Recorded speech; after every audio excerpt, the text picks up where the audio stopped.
Okay, section A, question 3. We are given fx equals to cos 2x.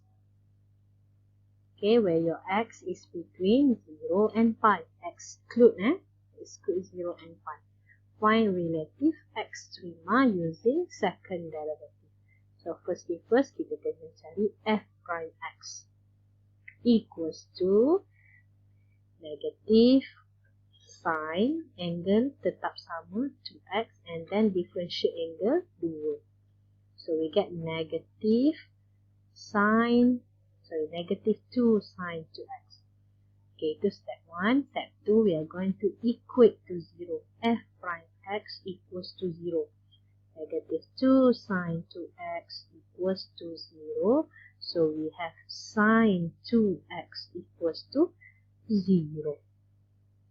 Okay, diberi kat sini x is between 0 and 2 pi. So ada range dia lah. Okay, so sine 0 pada 3 point, iaitu 0, pi and 2 pi. So we have 2x equals to 0, pi and 2 pi. So x equals to 0, pi over 2 and pi. Tapi tengok kat sini, kita punya range di antara 0 and pi only. So jawapan untuk x kita only pi over 2. Okay, so kita dah dapat x critical number kita adalah pi over 2.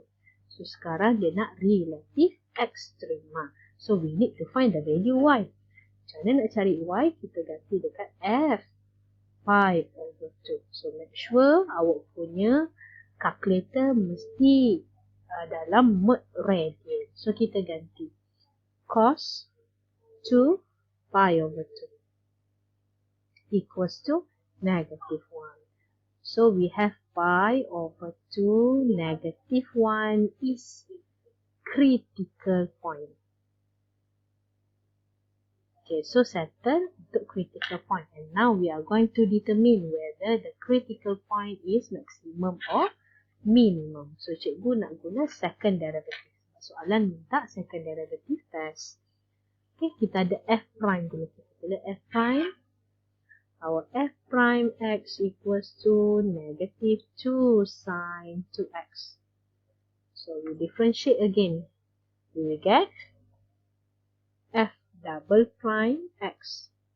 Okay, differentiate sine, kita dapat cos. So negative 2 salin balik, kita dapat cos. 2x angle dia masih sama, differentiate angle is 2. So, kita dapat negative 4 cos 2x. Okay, and then we substitute f double prime x kita adalah pi over 2 equals to negative 4 cos pi over 2 is pi. So kita dapat negative cos pi equals to positive 1. Sorry, positive 4. So negative 4, this one is negative 1, which is equals to positive 4, which is greater than 0, letak bracket minimum. So kita buat conclusion. Minimum point is pi over 2 negative 1. Okay, kalau dia nak relative minimum is negative 1. So itu sahaja untuk soalan nombor 3.